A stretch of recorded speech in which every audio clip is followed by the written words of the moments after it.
Ok, es el recording in progress, es que está comenzando a grabar. Bueno, muy bien. Ahí estuvo Antonio. ¿Cómo estamos? Bien, gracias al Señor. Bueno, muy bien.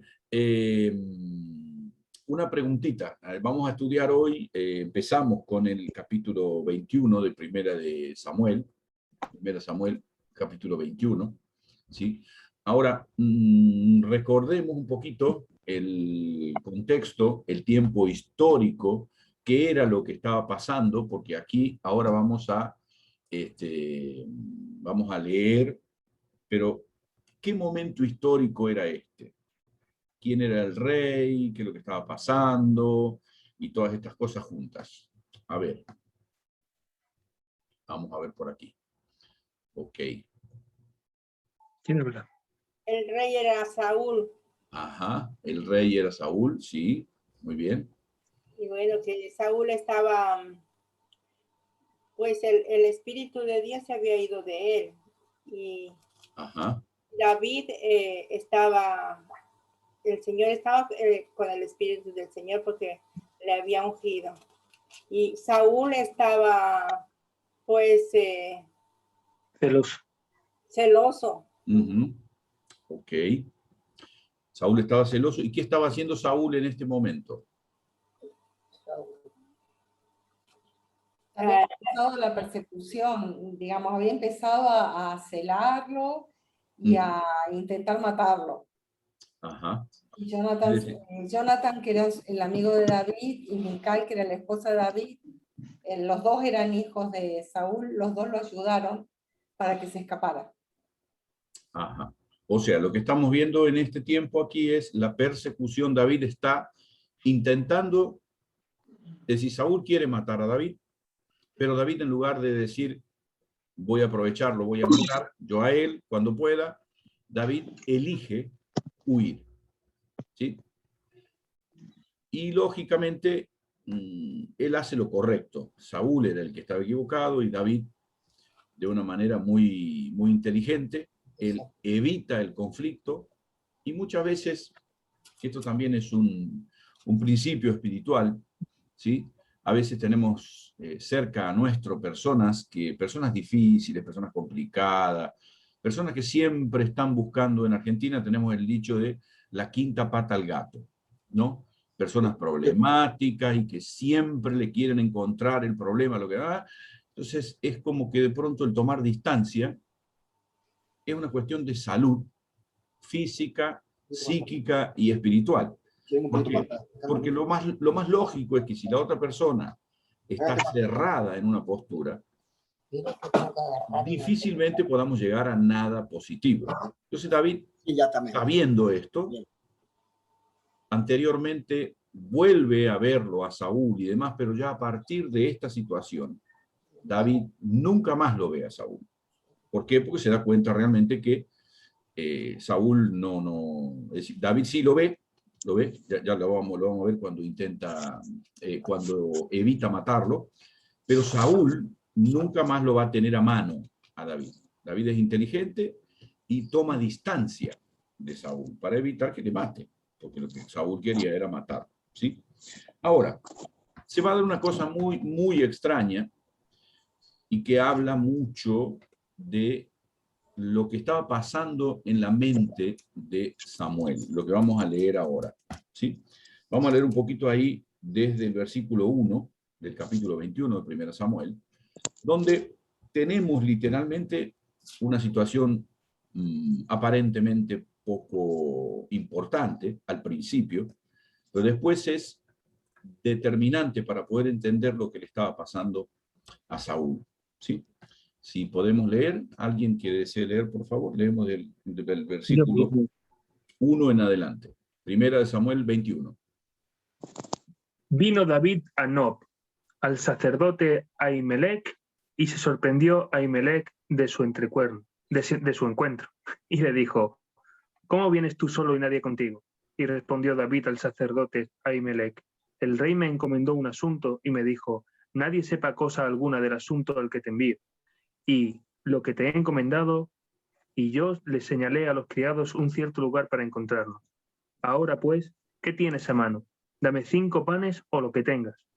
El sacerdote respondió a David y dijo, no tengo pan común en la mano, solamente tengo pan sagrado, pero lo daré si los criados se han guardado al menos de mujeres. Y David respondió al sacerdote y le dijo, en verdad las mujeres han estado lejos de nosotros ayer y anteayer. Cuando yo salí, ya los cuerpos de los jóvenes eran puros. Aunque el viaje es profano, ¿cuánto más no serán puros hoy? Así el sacerdote le dio el pan sagrado, porque allí no había otro pan sino los panes de la proposición, los cuales habían sido quitados de la presencia de Jehová, para poner panes calientes el día en que aquellos fueron quitados. Y estaba allí aquel día detenido delante de Jehová uno de los siervos de Saúl, cuyo nombre era Doeg, edomita, el principal de los pastores de Saúl. Y David dijo a Ahimelech, ¿no tienes aquí mano, lanza o espada? Porque no tomé en mi mano mi espada ni mis armas, por cuanto la orden del rey era apremiante. Y el sacerdote respondió, la espada de Goliat el filisteo, al que tú venciste en el valle de Terebinto, está aquí, envuelta en un velo detrás de efod. Si quieres, tómala, porque aquí no hay otra sino esa. Y dijo David, ninguna como ella, dámela. Y levantándose David aquel día, huyó en presencia de Saúl, y así fue a Aquis, rey de Gat. ¿Sí? Ok. Hasta ahí. Vale. Hasta ahí. ¿Sí? Muy bien. Hay algo extraño en este relato, estos primeros versículos, de este diálogo, por así decir, entre Ahimelech, el sacerdote, y David. Hay algo extraño, hay alguna cosa que se vea como poco fuera de lo normal. O ¿Es una pregunta? ¿Cómo? ¿Es una pregunta? Sí, es una pregunta. Pues, primero, ¿en cuánto tiempo se purifica un hombre después de estar con mujeres? Porque, no sé. Hola. Bueno, tengamos en cuenta, buena pregunta, segundo, tengamos en cuenta que esto es Antiguo Testamento. No es que nosotros tenemos hoy, por ejemplo, yo cristiano tengo relaciones sexuales con mi esposa el domingo a la mañana y el domingo a la tarde voy al culto y no hay ningún problema. ¿Por qué? Porque no es un problema, no es que estoy impuro. Tengamos en cuenta que la pureza ritual tiene que ver con el Antiguo Testamento. En el Nuevo no hay absolutamente nada, ni siquiera parecido, en las enseñanzas del Nuevo Testamento. O sea, esto... Sí, José. No, con la pregunta que tú has hecho yo no sé si te refieres a los panes que el sacerdote le da a David y sus hombres, porque estos panes eran solamente los panes de proposición. Eran 12 panes que cada semana tenían que cambiarlos y estaban en 2 filas delante del altar. Pero eso era solamente para el consumo de los sacerdotes. En este caso, lo que hemos visto es que no tenía otro tipo de alimento, nada más que ese pan que acababan de retirar y cambiarlo. Entonces, lo normal es que eso no se lo hubiese dado, en sentido normal, porque no podía tomarlo otra persona que no era sacerdote. Pero esta era una ocasión especial a la que más adelante el propio Jesucristo hace referencia, ¿no? Cuando bueno, no quiero alargarlo, pero bueno, Jesús hace referencia a este tema, aprobando precisamente esta situación en una comparativa con el sábado, que era un día sagrado y que lo acusaban los fariseos porque sus discípulos comían las espigas que habían escogido. Ok. ¿No notan algo raro en David? Bueno, David no le dice exactamente qué es lo que está pasando. El rey me mandó, dice David. ¿Usted cree que Saúl lo mandó ahí? Claro, no le dice exactamente lo que está pasando porque no puede decirle lo que está pasando porque muere. Claro. Me dice, claro. Parece que acepta un combate, pero luego huye conforme tiene la oportunidad. Dice que sí, que está dispuesto a un combate, pero después no, ¿no? Claro, él en el versículo 2, ¿sí? David le dice al sacerdote, el rey me encomendó un asunto. Literalmente le miente. O sea, no sé por qué le dijo eso. que dicho sea de paso, este es un momento, no vemos hasta segunda Samuel, cuando David cae con Betsabé, prácticamente no hay cosas que reclamarle a David. Esta es una. Acá hay una mentira, literalmente. Acá hay una mentira y, de alguna manera, lógico, él cae en esto, no sé por qué.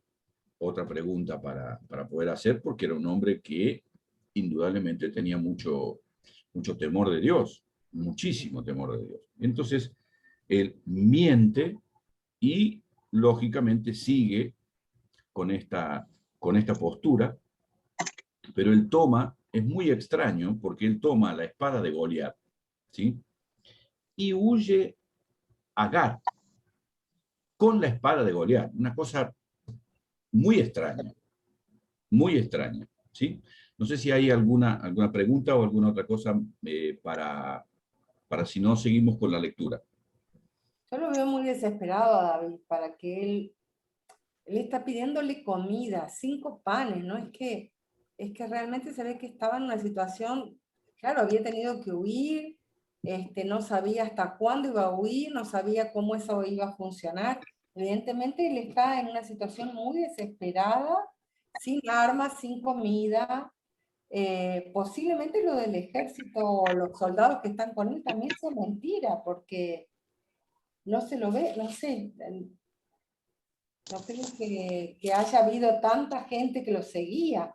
Como que él escapó, se salvó y después pensó cómo solucionar el tema de la comida, bueno, lo que nos pasa cuando estamos en situaciones extremas, ¿no?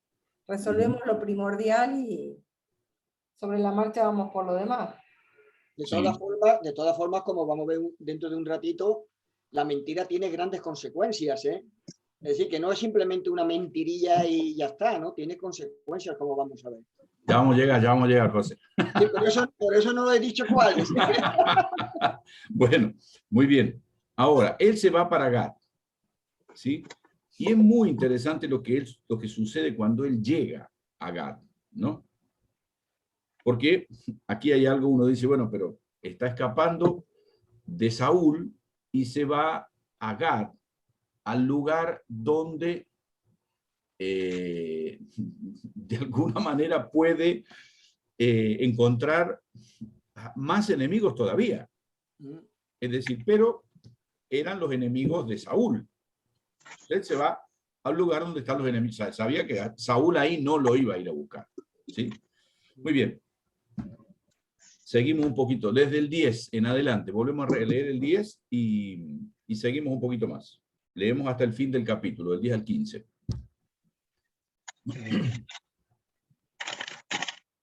¿Alguien aparte de mí? Y levantándose David aquel día, huyó de la presencia de Saúl y se fue a Aquís, rey de Gat. Y los siervos de Aquís le dijeron, ¿no es este David el rey de la tierra? ¿No es este de quien cantaban en las danzas diciendo, hirió Saúl a sus miles y David a sus 10,000? Prestemos, José, un minuto, y prestemos atención cómo era conocido David en el campamento filisteo, el rey de la tierra. ¿Sí? No era rey de nada, David, pero los filisteos decían de él que era el rey de la tierra. ¿Sí? Sigamos un poquito. Miren lo que pasa con Aquís, el rey. Y David puso en su corazón estas palabras, y tuvo gran temor de Aquís, rey de Gat, y también su manera de comportarse delante de ellos, y se fingió loco entre ellos, y escribía en las portadas de las puertas, y dejaba correr la saliva por su barba. Y dijo Aquís a su siervo, he aquí, veis que este hombre es demente, ¿por qué lo habéis traído a mí? ¿Acaso me faltan pocos para que hayáis traído a este que hiciese de loco delante de mí? ¿Había de entrar este en mi casa?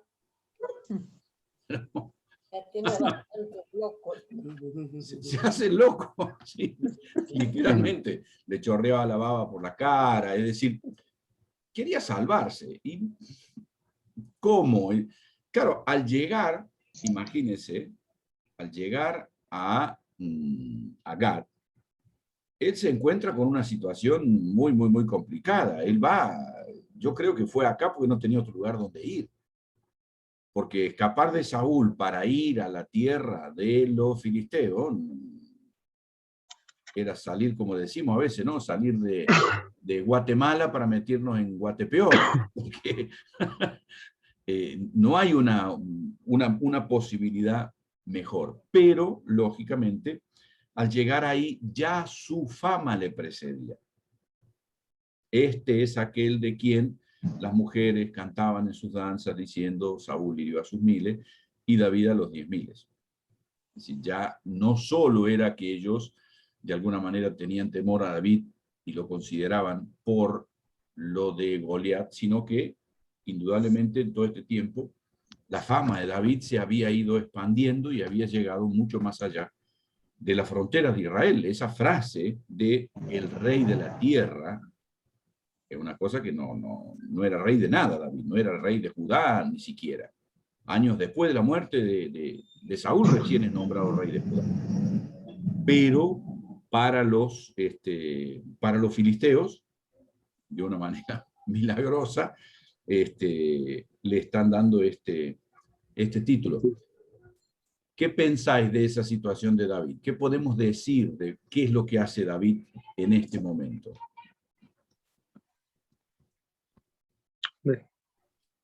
Entendiendo su posición desventajosa, huye, pero es tener temor. En ocasiones anteriores se ha visto en un problema y con el favor de Dios consigo no ha huido, se ha quedado, se ha enfrentado más imposibles que esto. Entonces no sé qué decirte, no sé qué decirte por qué miente de esta manera, porque tiene ese miedo. Bueno, él teme, lógicamente, porque está escapando de Saúl que lo quiere matar y se va a meter... La circunstancia es mala, malísima. Y además Saúl lo quiere matar y está en una circunstancia que le puede. Y entonces decide huir porque no ve salida. Pero precisamente Dios es Dios de imposible. No sé si estás con él, algo pasará, ¿no? Pero bueno, decide huir, está bien, tampoco pasa nada. Claro, él se encuentra encuentra otro enemigo más. Él pensó que de alguna manera iba a zafar ahí, iba a solucionar, pero no, estos también estaban desconfiando de él, estos también lo veían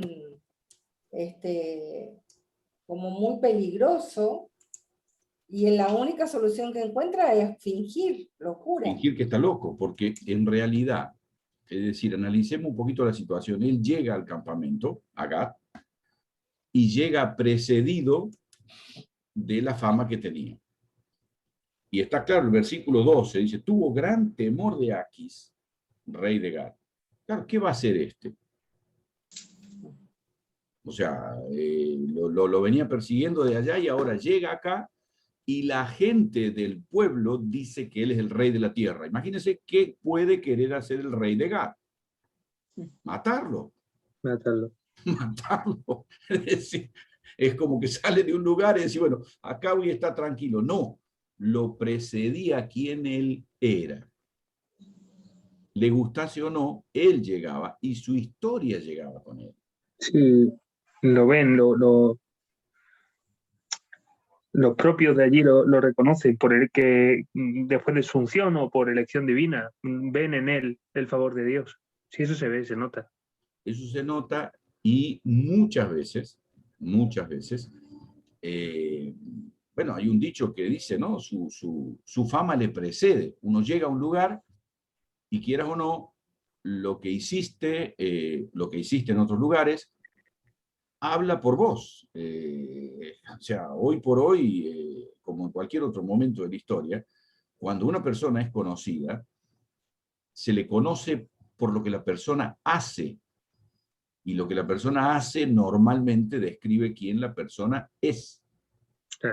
Entonces, aquí había algo muy, muy interesante. No sé si hay alguien por ahí, alguno de vosotros, los otros, si hay algo específico que habéis visto, leído, estudiado sobre este acontecimiento de David cuando se finge estar loco. Bueno, yo noto aquí no sé.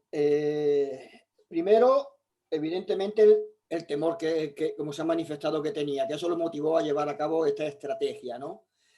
Por otro lado, también en cierto sentido, aquí mostró lo que otras veces nunca le faltó, que fue un poco de falta de confianza en el Señor. Él aquí no veía que él pudiera librarlo, ¿no?, de esa situación cuando ya tenía la promesa de Dios de que él sería el próximo rey.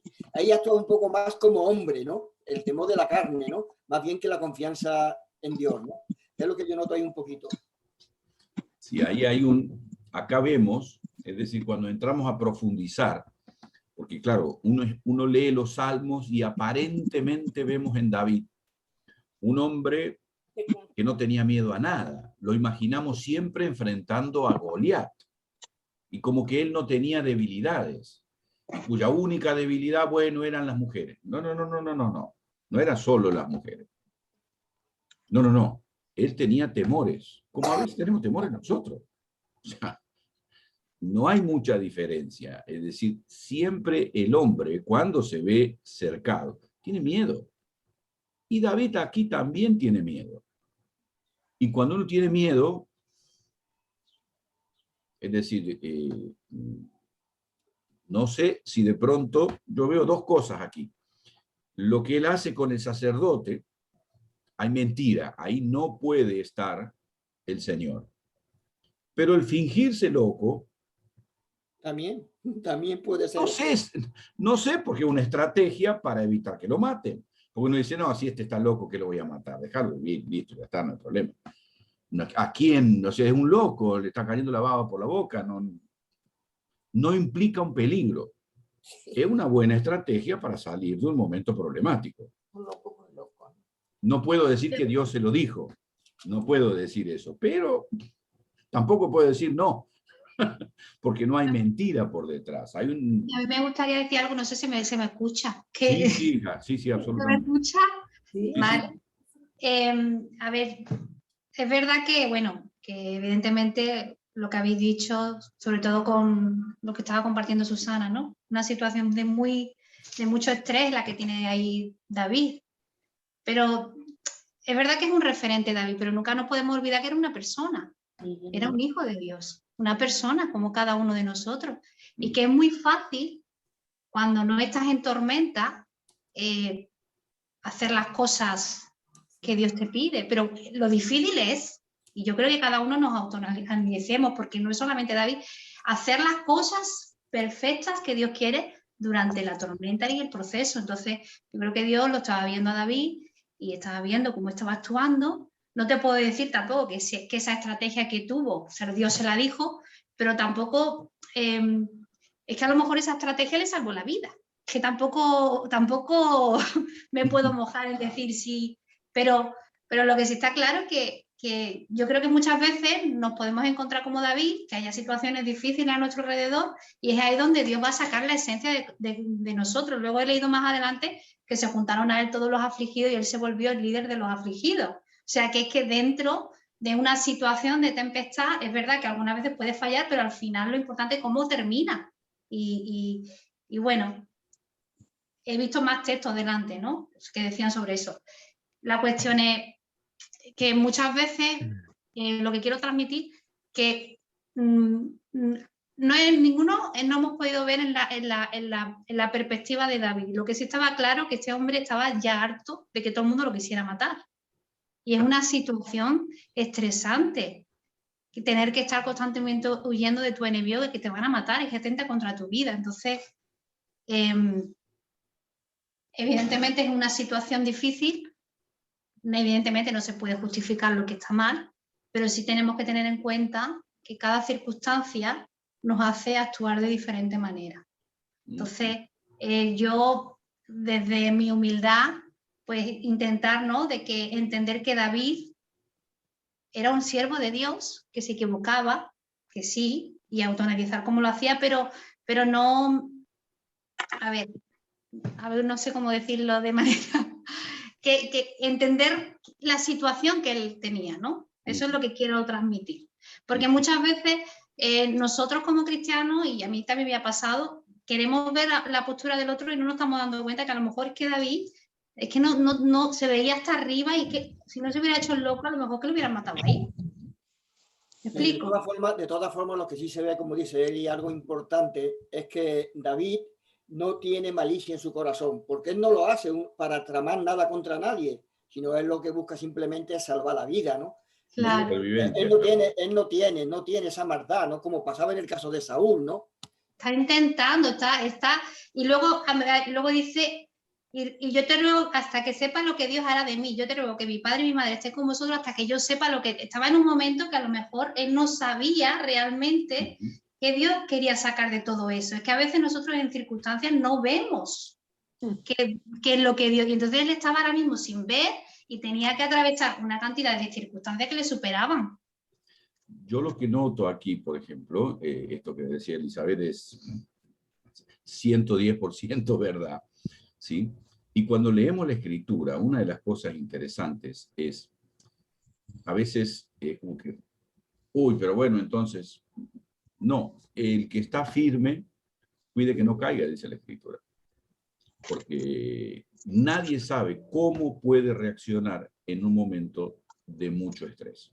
De todas formas, Daniel, cuando vemos, por ejemplo, conocemos un poco la Biblia, vemos que está llena de fallos. De todas formas, desde los apóstoles, incluso de Adán para adelante. Exactamente. Quería decir que incluso ya cuando son ungidos por el Espíritu Santo en el Pentecostés, posteriormente vemos correcciones y faltas que también se van sucediendo. Es decir, que somos humanos y Dios dice ser perfecto, pero no en el sentido de que seamos como Él, porque no podemos serlo. Intentarlo, pero intentarlo. Es lo que tenemos, intentarlo lo máximo. Intentando, sabiendo que nunca lo vamos a lograr. Pero sí tenemos, yo le decía los otros días, que el Señor nos encuentre, el día que nos venga a buscar, que nos encuentre intentándolo. Por lo menos acercándonos a poco a poco. Claro, claro. Bueno, muy bien. Pasamos al capítulo que sigue, ¿sí? Y aquí es donde de alguna manera se ve lo que seguramente José quería decir respecto al tema de la mentira que hacía referencia de David y las consecuencias, ¿sí? El capítulo 22, vamos a leer ahí un poquito, los primeros 5 capítulos, los 5 versículos, perdón. Quien quiera leerlo. Entonces David salió de Gat y escapó a la cueva de Adulam. Al poco tiempo, sus hermanos y demás parientes se unieron a él allí. Luego otros comenzaron a llegar, hombres que tenían problemas, o que estaban endeudados, o que simplemente estaban descontentos.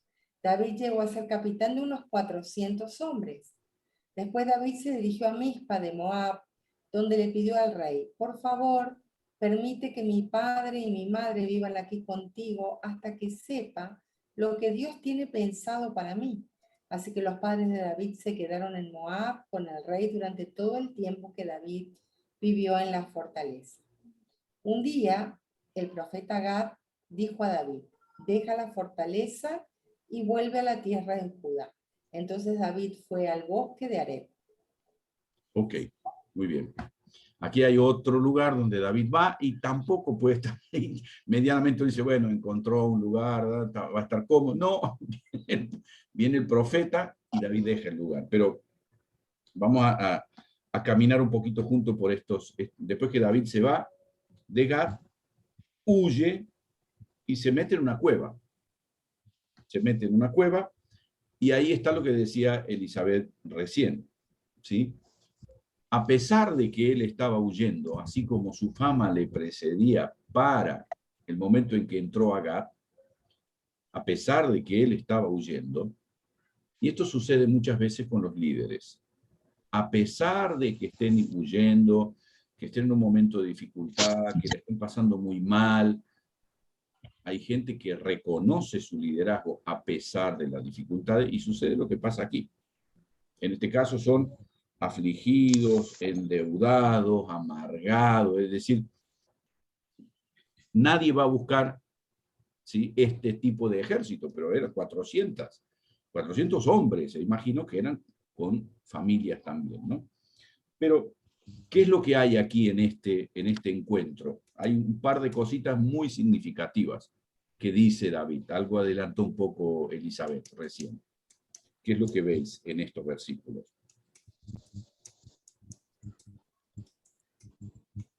Bueno, él no sabía cómo iba a seguir la historia, es lo que dice Elizabeth. No sabía. Nosotros, claro, ahora lo leemos y es como una película, ¿no? Uno la mira toda y dice, bueno, qué bien, va a solucionarlo porque llegamos al final de la película. Pero cuando uno lo está viviendo no sabe qué sigue. Y cuando, digamos, quizás uno tiene expectativa, bueno, esto va a mejorar, tiene que mejorar, no puede ir para peor. Y cuando uno se mueve y va para peor, ¡wow! ¿Y ahora cómo sigo? ¿No? Entonces él no tenía idea cómo seguía la cosa, cuánto tiempo iba a escapar. Iba a ser poco, iba a ser mucho. Los padres eran ancianos, evidentemente él le tenía miedo a Saúl las consecuencias, porque cuando un líder o cuando un gobernante es muy,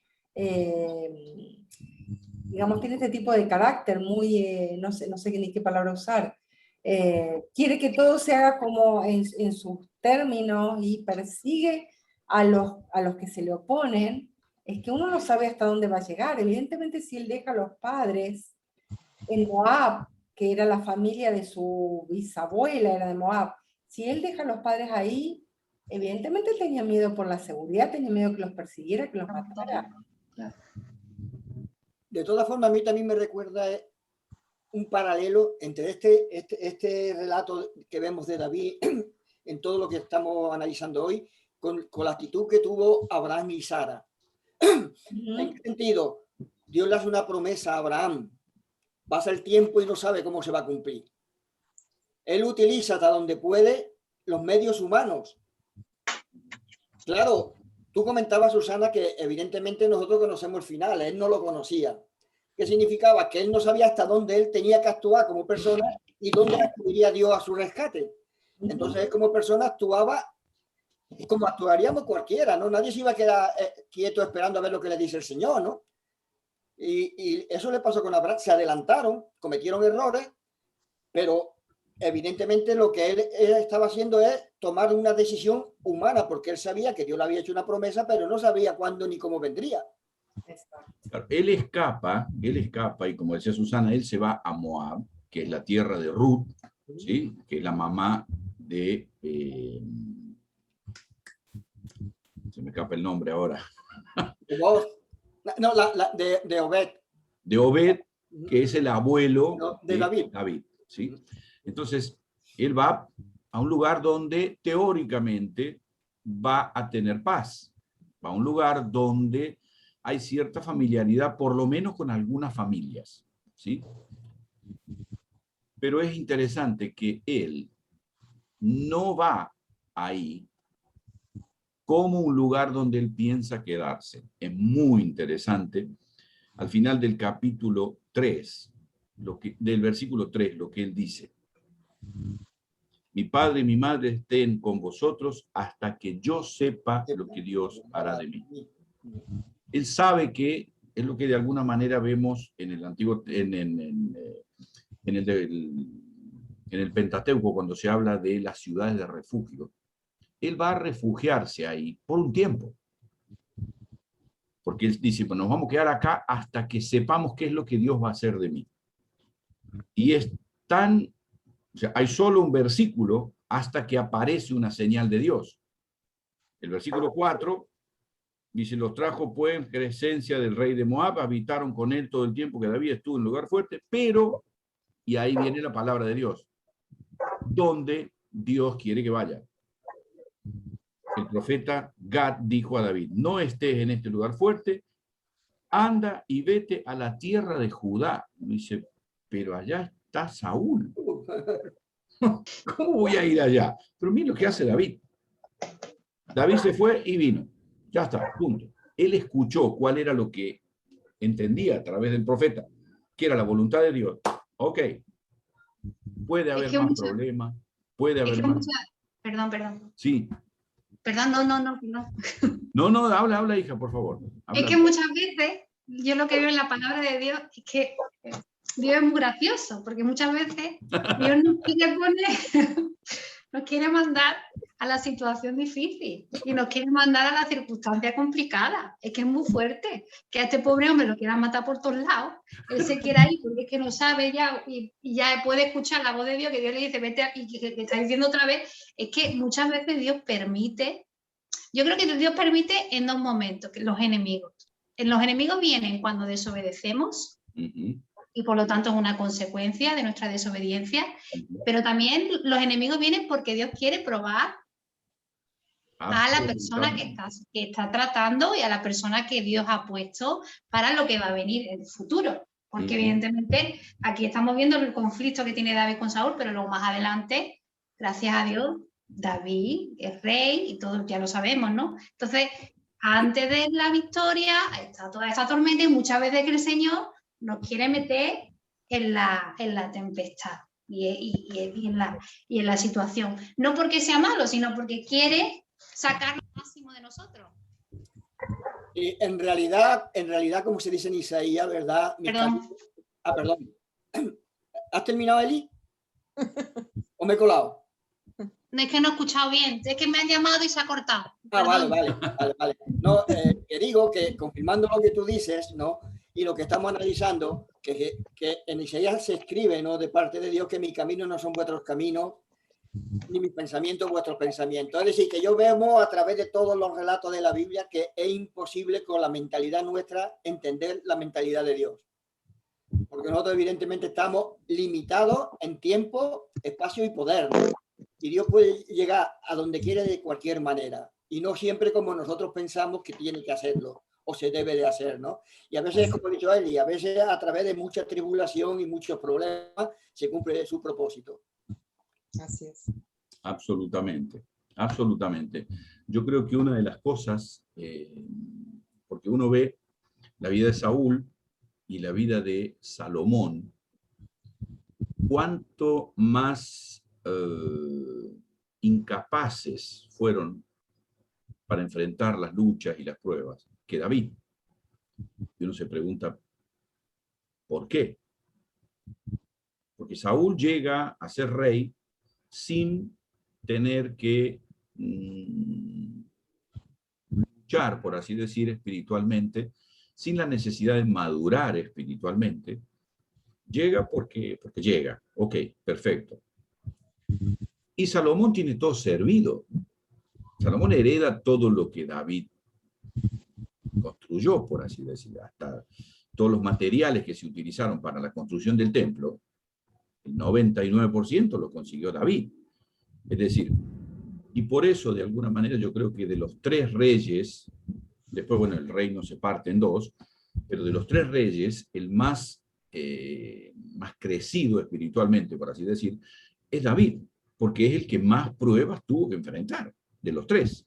Entonces, por algo Pedro dice que cuando nos veamos en diversas pruebas, no nos debemos extrañar, porque Dios las usa para cultivar nuestra fe. Amén. Para que crezcamos, para que veamos las dificultades, no como una cosa a evitar, sino como una cosa a enfrentar. ¿Sí? Muy bien. Sí, segundo, dime, hijo. También a eso, sí, también a eso. Ok, muy bien. Hermano, yo también veo una cosa, bueno, a todos, ¿no? Hola. Y Hola. es que los salmos complementan mucho la vida del sufrimiento de David, ¿no? Estaba leyendo que en el capítulo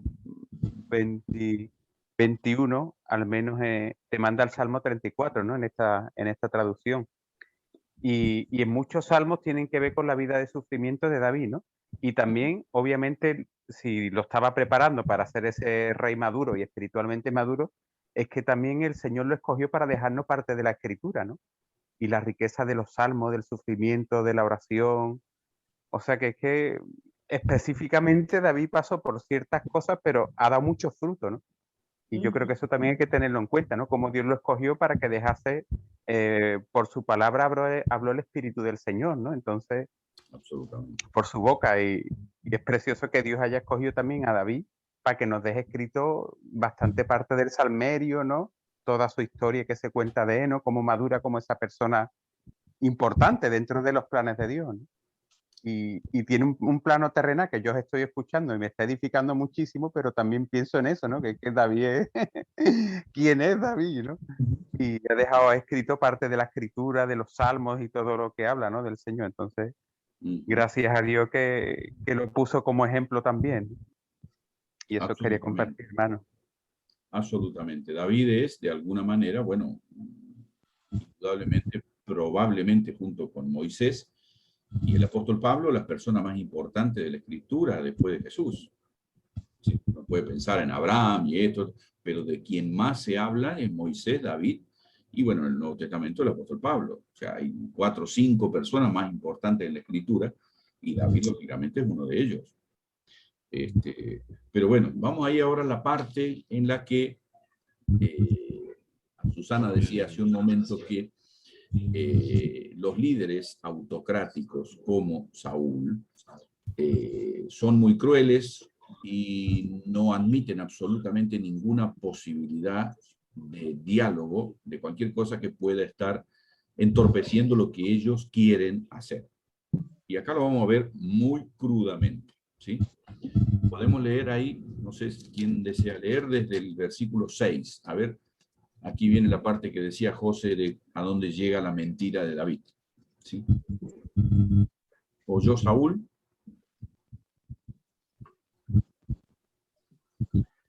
Oyó Saúl que se sabía de David y de los que estaban con él. Y Saúl estaba sentado en Gabá, debajo de un tamarisco sobre un alto, y tenía su lanza en su mano, y todos sus siervos estaban alrededor de él. Y dijo Saúl a sus siervos que estaban alrededor de él: oíd ahora, hijos de Benjamín, ¿os dará también a todos vosotros el hijo de Isaí tierras y viñas? Y os hará a todos vosotros jefes de millares y jefes de centenas, para que todos vosotros hayáis conspirado contra mí, y no haya quien me descubra al oído como mi hijo ha hecho alianza con el hijo de Isaí, y alguno de vosotros que se duela de mí y me descubra como mi hijo ha levantado a mi siervo contra mí para que me aceche tal como lo hace hoy. Entonces, hasta ahí un ratito, hija, paremos un ratito aquí. ¿Qué es lo que está haciendo Saúl? ¿Qué es lo que está haciendo Saúl en esta acusación? Los Benjamín eran de la tribu de Saúl, ¿sí? Saúl es de la tribu de Benjamín, y él literalmente ¿qué está haciendo? Lo que dice el versículo 7 y el versículo 8.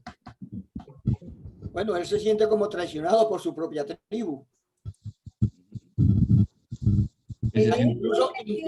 Incluso por su propio hijo. Ajá. Él tiene una visión de la realidad que no es absolutamente. No es real lo que él ve. Una novela. Él se hizo una novela en su cabeza. Absolutamente. Otro mundo estaba ahí. Otro planeta. Él se hizo una novela en su cabeza. Y claro, lo del hijo era cierto. Pero ¿por qué era cierto lo del hijo? No, se había aliado, pero no para matarlo a él. Era cierto, pero no lo veía, el hijo no, Saúl veía al hijo de una forma que no era real tampoco. Claro. No estaba conspirando contra él. Estaba aliado con David, pero no para matarlo. Pero evidentemente, fíjense la manera en que él observa la realidad con autoconmiseración. Él se siente pobre de mí, que nadie me tiene misericordia y todos conspiran contra mí. O sea, esta lectura me hace acordar a los dictadores. Tal cual. Buscando enemigos por todas partes. Así. Claro, todos son mis enemigos, todos me quieren matar, todos están en mi contra, yo no hice nada. Se hace la víctima. Claro. Yo, perdón, Noreli, Areli, pero uno escucha hablar, por ejemplo, a Maduro, ¿sí? O escucha hablar al presidente de Argentina, y la culpa de todos los problemas la tiene Estados Unidos. Y de pronto vos escuchás todo el problema aquí en Cuba. ¿Quién tiene la culpa de lo que está pasando en Cuba? Estados Unidos. O sea, parte de esta manía persecutoria con la que algunos líderes manejan al pueblo tiene que ver con buscar enemigos donde no los hay. ¿Por qué? Porque cuando yo busco un enemigo, la culpa la tienen los otros. Cuando hay problemas, la culpa no la tengo yo, la culpa la tienen los otros. Mire lo que dice, acá termina diciendo Saúl: mi hijo ha levantado a mi siervo para que me aceche. Él estaba persiguiendo a David, no David a él. Pero él quiere dar vuelta a la situación. Y acá hay algo interesante, que yo lo tengo marcado aquí, ¿sí? Alguno de vosotros que busque, por favor, Tito 1:15.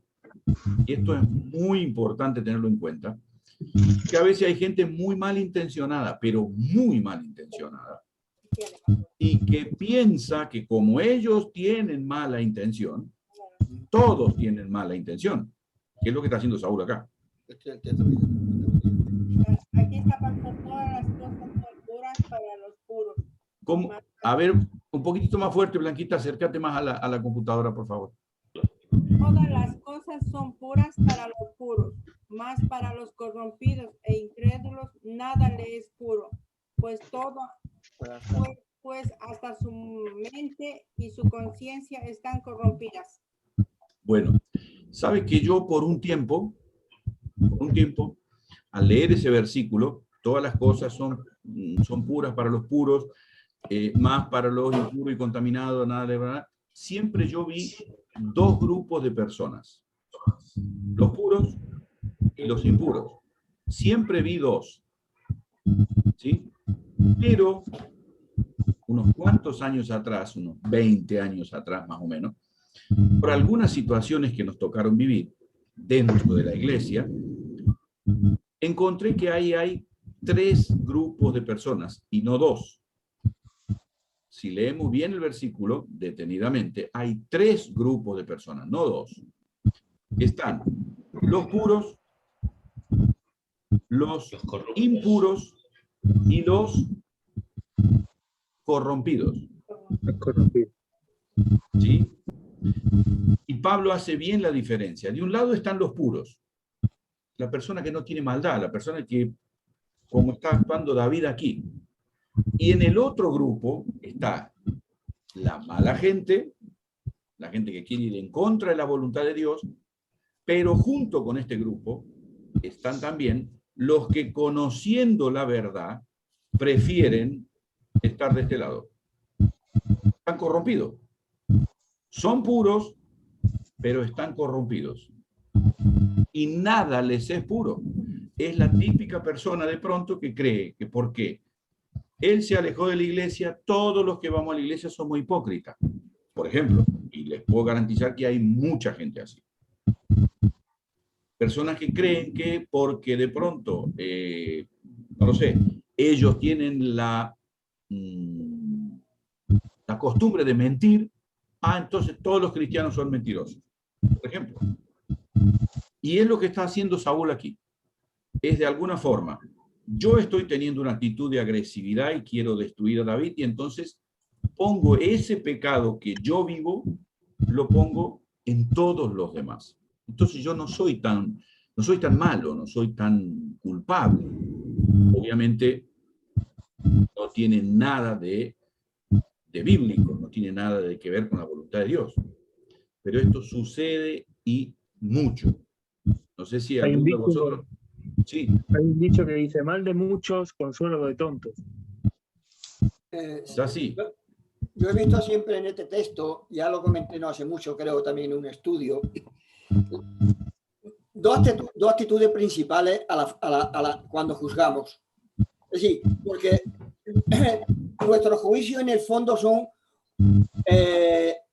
una manifestación de lo que somos en el interior. Es decir, un mismo hecho, una misma circunstancia, un mismo hecho, dos personas diferentes, uno que es puro y otro que es impuro, el mismo hecho lo ven de dos formas diferentes. Como tú decías, el que es impuro o corrupto, todo lo ve mal. Es decir, porque estoy viendo en ese lo que yo haría, lo que yo pienso. Claro.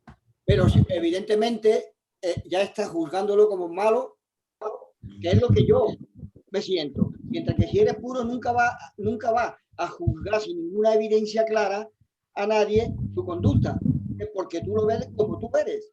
Es decir, tú no vas más allá de lo que tú sientes, de lo que tú eres como persona.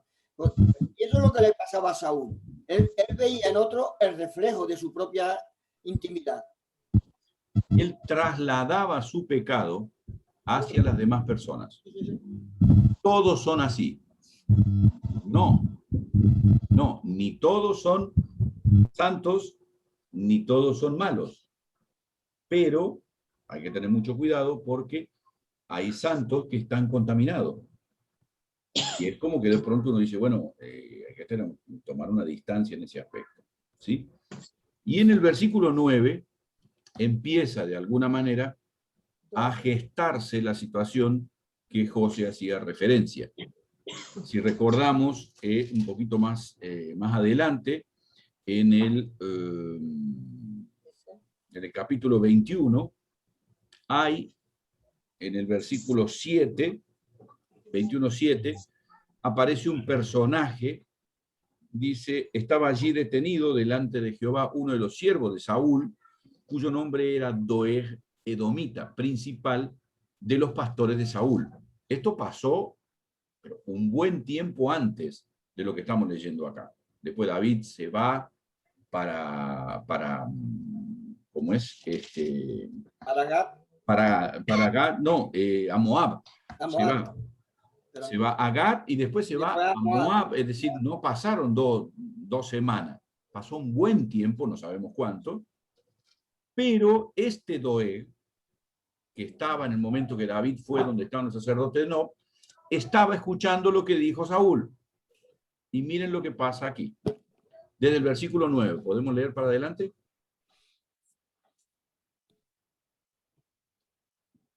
Entonces Doeg edomita, que había sido nombrado jefe de los criados de Saúl, respondió y dijo: yo vi al hijo de Isaí que vino a Nob, a Ahimelech, hijo de Ahitub, el cual consultó por él a Jehová y le dio provisiones, y también le dio la espada de Goliat el filisteo. Y el rey envió por el sacerdote Ahimelech, hijo de Ahitub, y por toda la casa de su padre los sacerdotes que estaban en Nob, y todos vinieron al rey. Y Saúl le dijo: oye, ahora que Ahitub y él, oye ahora, hijo de Ahitub. Y él dijo: heme aquí, señor mío. Y le dijo Saúl: ¿por qué habéis conspirado contra mí, tú y tu hijo Isaí, cuando le diste pan y espada, y consultaste por él a Dios, para que se levantase contra mí y me acechase, como lo hace hoy día? Entonces Ahimelech respondió al rey y dijo: ¿y quién de entre todos sus siervos es tan fiel como David, yerno también del rey, que sirve a tus órdenes y es ilustre en tu casa? He comenzado yo desde hoy a consultar por él a Dios. Lejos sea de mí, no culpe el rey de cosa alguna a su siervo, ni a toda su casa de mi padre, ni a toda la casa de mi padre, porque tú, siervo, no sabe de este asunto, ni poco ni mucho. Dios mío, no sé qué me pasa, no puedo leer bien. Hasta ahí leemos. Armamos un poco la situación de lo que está pasando acá. Si ustedes se dan cuenta al leer esto, el sacerdote Ahimelech no tiene ni idea de lo que está pasando. Esto había pasado tiempo atrás, pero él no tiene ni idea del conflicto que Saúl en su interior está viviendo. Esto habla también de pronto de la poca comunicación espiritual que Saúl tenía con los líderes de Israel.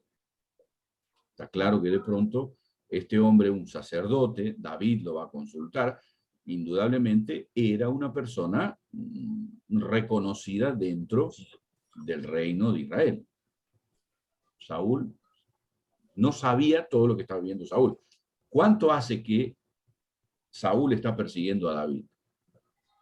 No hace 2 meses, pero está claro aquí que el sacerdote no tenía ni idea de lo que le estaba pasando, ¿sí?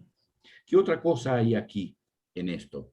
Además de, bueno, Doeg, que imagino que pensando en esto, y cuando Saúl habla de que están conspirando contra él y que él era, entonces él dice, bueno, ahora voy a dar una buena noticia para congraciarme con el rey. Lo voy a mandar al frente al sacerdote que ayudó a David.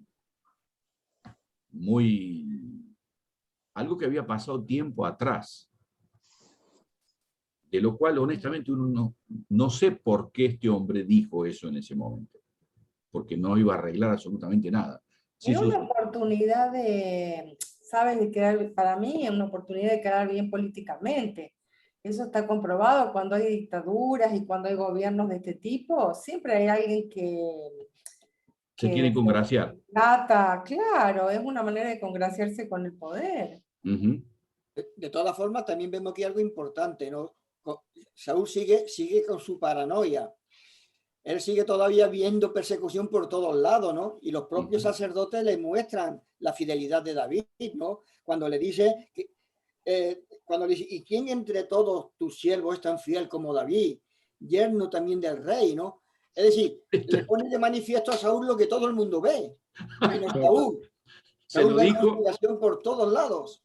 Pero fija una cosa, cuando Jonathan, el propio hijo de Saúl, le dice esto, Saúl le tira la lanza para matarlo.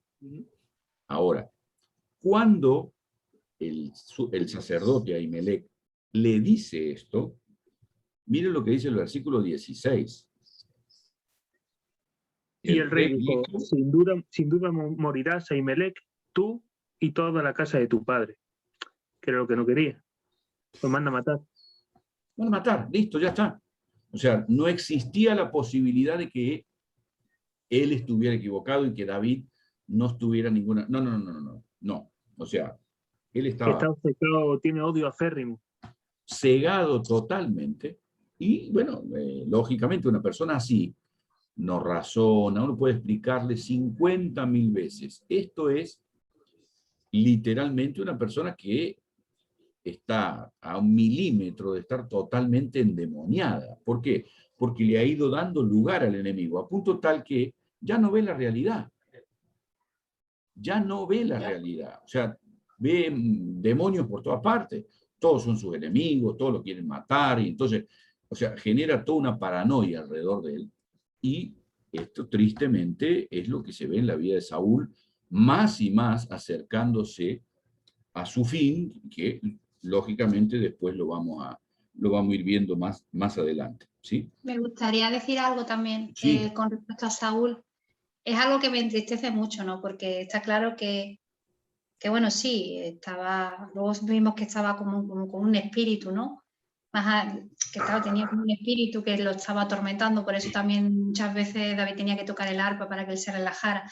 Pero aparte de eso, Dios lo desechó, y yo creo que lo desechó, y es algo que yo creo que también tenemos que transportar a nuestra vida. Es verdad que Dios nos levanta, nos restaura, nos salva, pero tenemos que tener mucho temor, ¿no? De que nuestro corazón no se vuelva como el corazón de Saúl.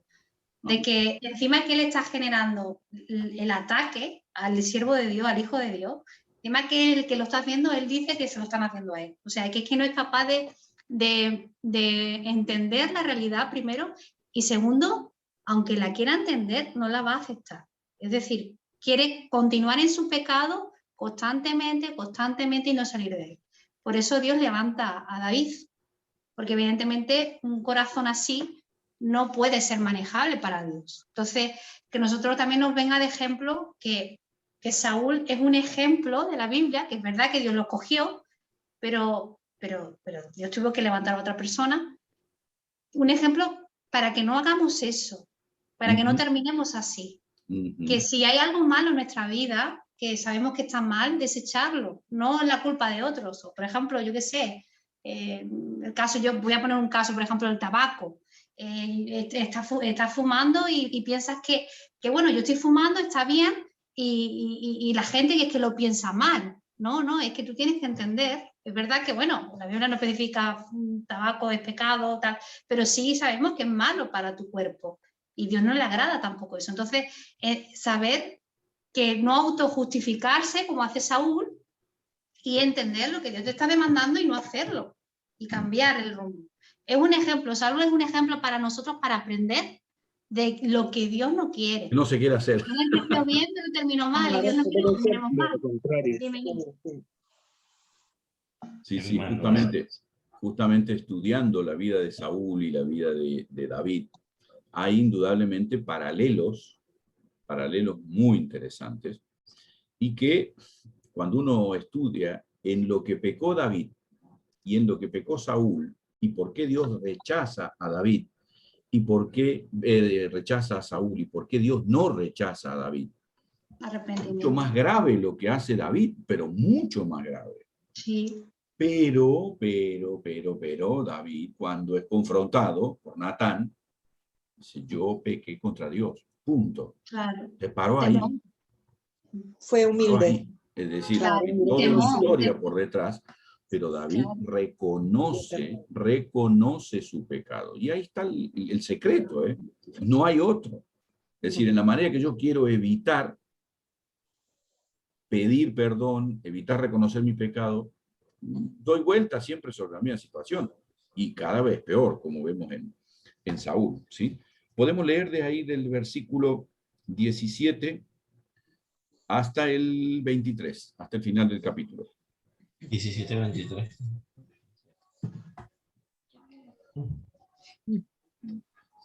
Entonces dijo el rey a la gente de su guardia, que estaba alrededor de él, volveos y matad a los sacerdotes de Jehová, porque también la mano de ellos está con David, pues sabiendo ellos que huía, no me lo descubrieron.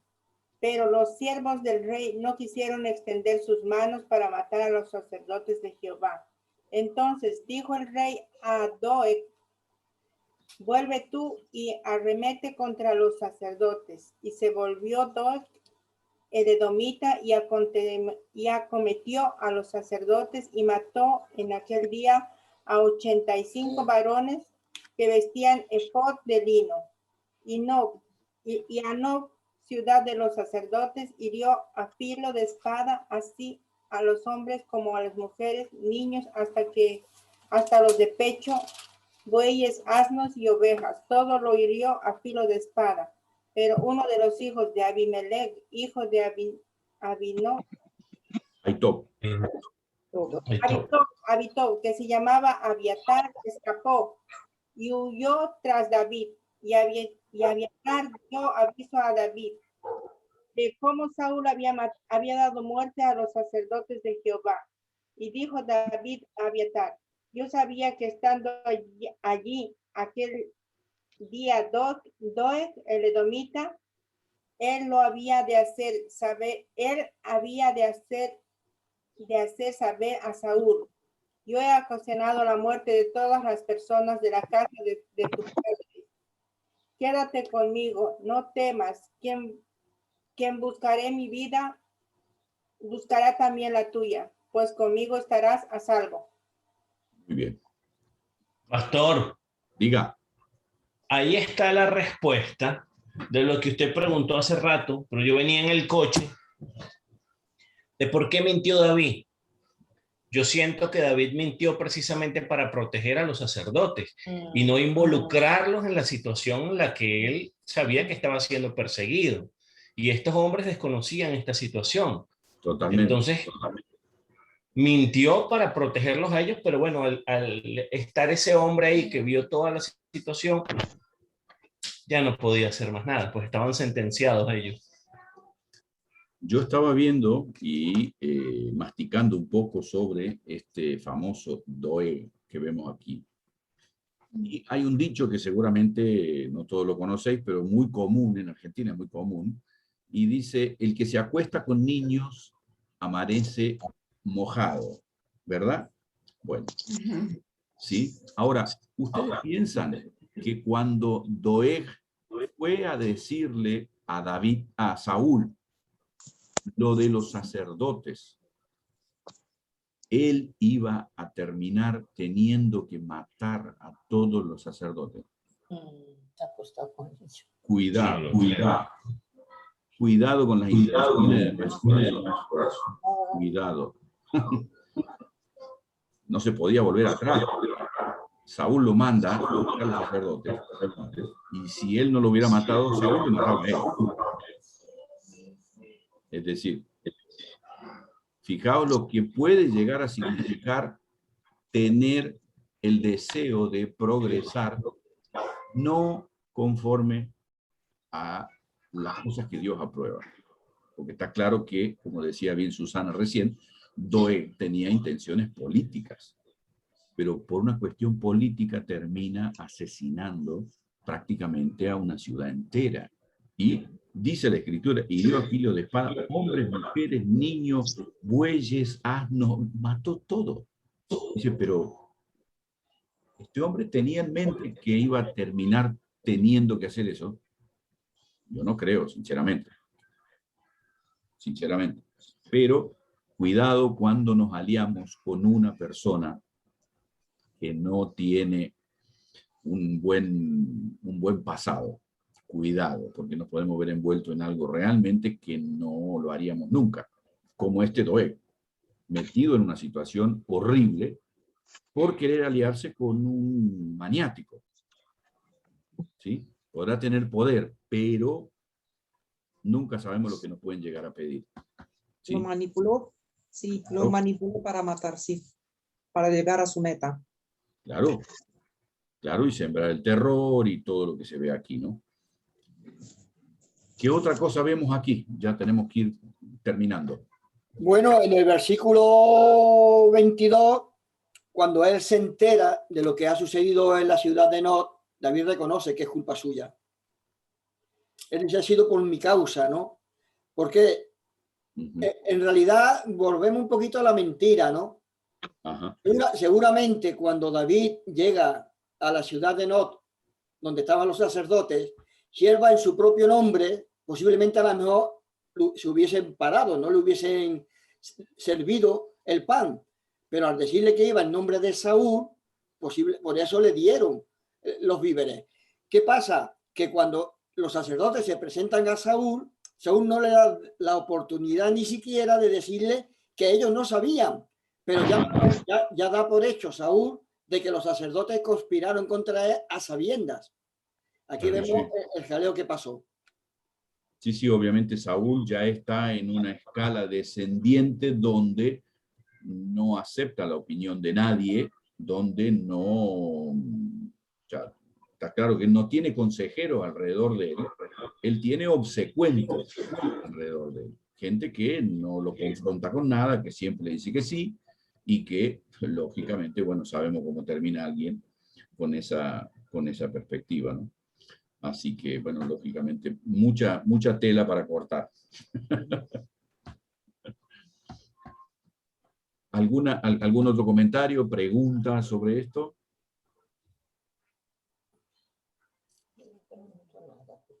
No. Ok, muy bien. Perfecto, entonces.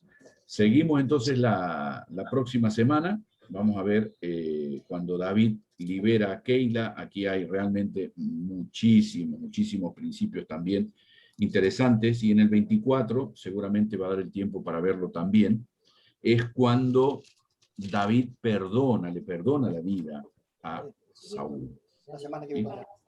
Ahí hay también mucha tela para cortar en estos dos capítulos. Y bueno, lógicamente, si el Señor nos lo permite, en una semanita vamos a estar nuevamente siguiendo este recorrido por Primera de Samuel. ¿Sí? Si Dios quiere. Si el Señor nos lo permite, por supuesto. Yo voy a estar en Italia, pero no importa. Voy a seguir estando online. Y acá, bueno, no importa, porque uno puede estar en cualquier parte del mundo y poder participar de esta reunión. Sin problema. No hay problema, seguro. Bueno, muy bien. ¿Quién desea orar para que podamos terminar?